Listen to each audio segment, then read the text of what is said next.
Isa pong napakalaking pagbabago sa digital asset world ang naglagay kay XRP sa sentro ng institutional liquidity expansion.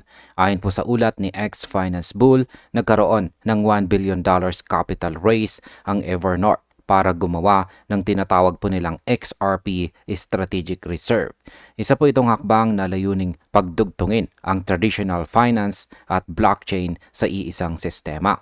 Ang project na ito ang maglalapit kay XRP sa mga regulated financial markets at magpapakita po kung paano po siya magiging modelo ng transparency, utility at saka compliance.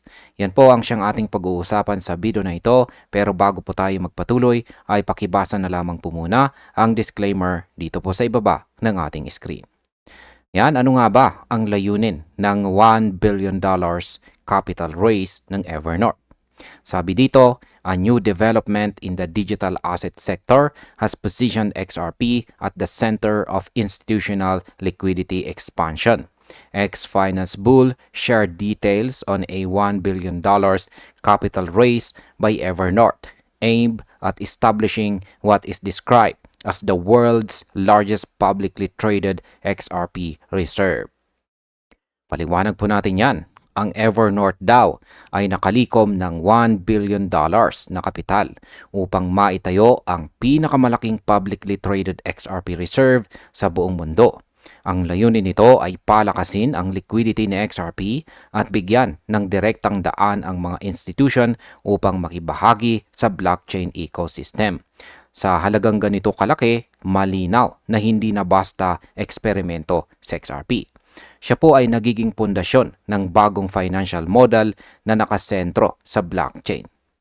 Ang market impact po nito ay ang $1 billion na pondo ay magbibigay ng malaking boost sa demand ni XRP. Maring umangat po ang presyo kapag nagsimulang pumasok ang mga institution dahil sa bagong liquidity opportunities. Ano naman ang XRP Strategic Reserve at bakit po ito mahalaga?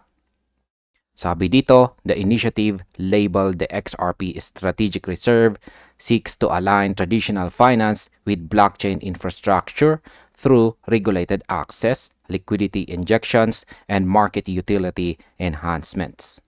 Ayan po, ang XRP Strategic Reserve daw po ay isang project na layuning pag-isahin ang traditional na finance at ang blockchain technology. Sa pamamagitan po nito, magkakaroon ng regulated access ang mga bangko at institution sa paggamit kay XRP bilang bahagi ng kanilang liquidity strategies. Ang planong ito ay magpapalakas po ng utility ni XRP at magbibigay po ng bagong kapital sa market. Sa madaling sabi, ito po ang tulay na magkukonekta sa dalawang mundo ng lumang sistema at ang bagong blockchain era.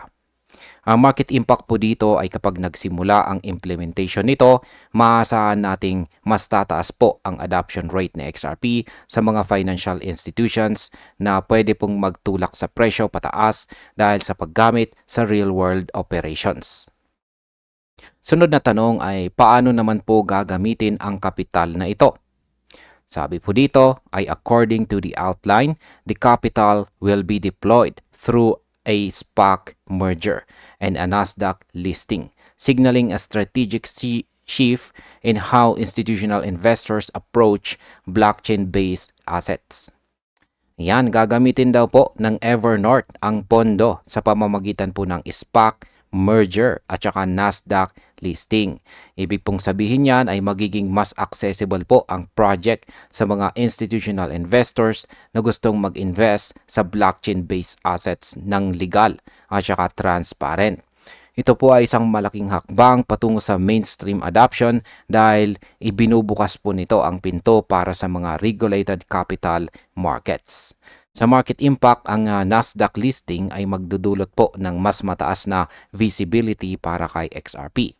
Kapag napansin po ito ng mga malalaking investors, maaaring dumami ang inflows na magpapalakas sa market price.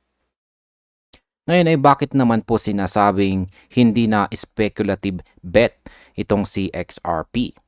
Ayan, ang sabi po rito ay rather than functioning as a speculative venture, the project appears structured to integrate XRP into mainstream capital markets, emphasizing transparency, compliance, and utility. Ayan, ito po yung aking binasa. Ayan. Dati ay tinitingnan itong si XRP bilang isang risky speculative asset. Pero ngayon, nagbago na ang pananaw ng market. Sa project po ng Evernorth, malinaw na ang layunin ay i-integrate sa XRP sa mismong kapital ng mga traditional institutions.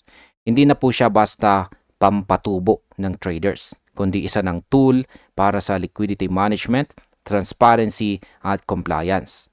Ito na po ang simula ng pagiging blueprint ni XRP sa modern finance.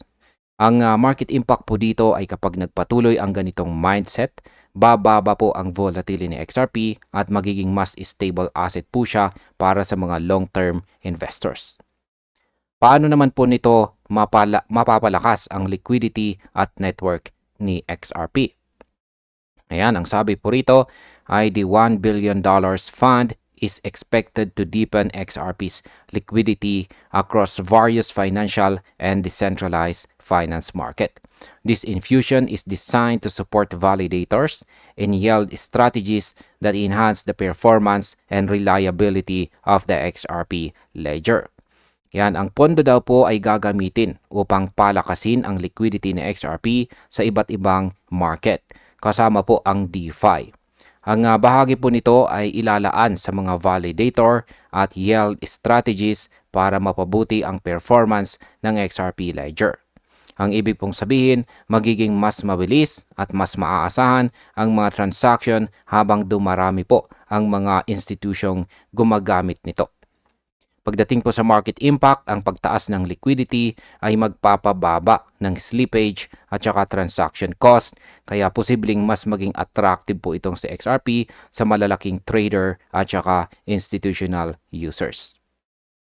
Sunod na tanong ay ano naman ang kahalagahan ng network utility ng project? Ayan. Sabi po rito tungkol dyan ay beyond liquidity expansion, the network utility component highlights the project's intention to enhance validator participation and improve transactional efficiency. This approach contributes to a more sustainable ecosystem by ensuring that market operations are supported by tangible infrastructure rather than speculative momentum. Ayan, hindi lamang daw po liquidity ang pinapalakas ng project, kundi pati network utility. Sa pagdami po ng mga validators, mas titibay ang seguridad at bilis ng transaction ng XRP. Ang ganito pong setup ay nagbibigay ng mas matatag na ecosystem na hindi lang nakasandal sa hype, kundi sa aktual na infrastructure ng blockchain. Sa market impact, ang mas maaasahang network ay nagdadagdag ng tiwala sa mga institutional players. Kaya posibleng mas maraming kumpanya ang mag-integrate kay XRP sa kanilang payment system. Paano naman po nito binubuo ang tulay sa pagitan ng traditional na finance at ang blockchain?